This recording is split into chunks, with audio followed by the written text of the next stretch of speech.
Hello everybody, we're going to be talking about chapter 2.5 and 2.6. Chapter 2.5 is talking about Cartesian coordinates, but now we're looking more in the three-dimensional.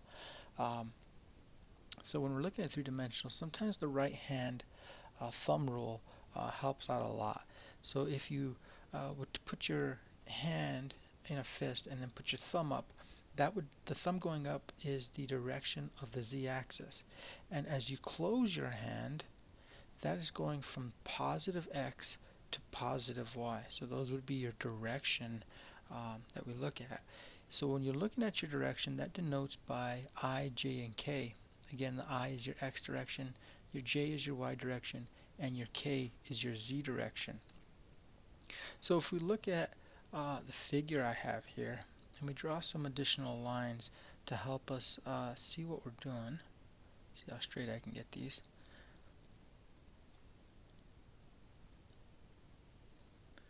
So we got something like this. And then we come in and say, alright, well this here is going to be my AZ. My green, let's see if green shows up.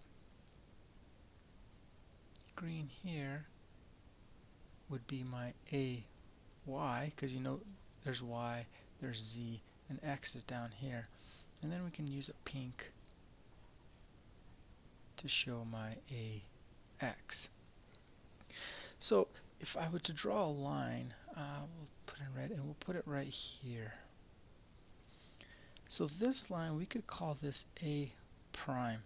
And what A prime is you can solve for vector in the xy plane. So solve for this vector in the xy plane, and we would call that A prime. So that's our vector A prime. So that would be the first thing that you would do. So you're solving for that vector in this plane. And then you could say, alright, then I'm going to solve for the position vector using any given information that they would give you. And what that would be A is equal to AX I plus AY J plus AZ K. So you notice this is the same as the previous chapter, except now we're just adding our AZK. And by writing it in this form, what we have actually done is we have separated our magnitude and the direction.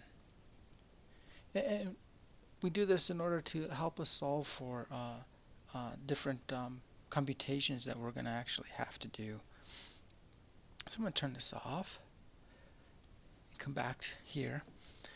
So if we're to use our direction of cosines, what's called our direction of cosines, and I wanted to come in here and say, okay, I want to find the direction from the z-axis.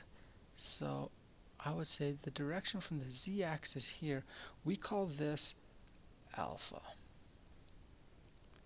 I'm sorry, that's not alpha. That is, excuse me, that's gamma. Gamma.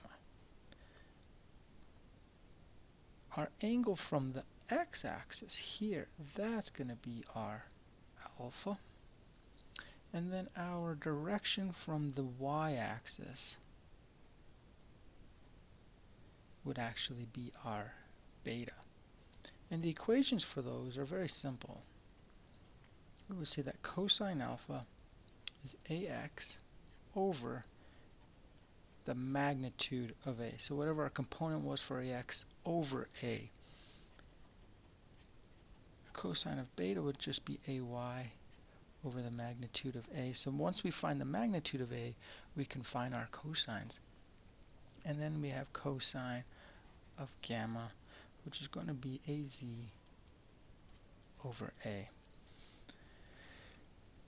The magnitude, when we solve for the magnitude, is just the resultant force, if you will, just like we've done before. So the magnitude is going to be AX squared plus AY squared plus AZ squared. So really what we've done is we've used Pythagorean's theorem in 3 dimensions.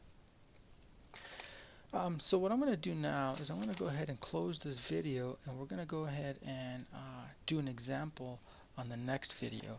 So one thing you may want to do is go back through your book and just kind of review what I just went over to help clarify some things that you may have questions on. I guess there's one other thing I should touch base on, and that's what's called, and this is actually a really big deal, this is what's called our unit vector. And I believe your book notes it as U,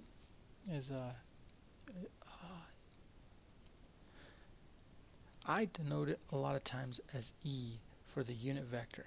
And what our unit vector is, it's a vector that is a magnitude of 1, but gives us our direction.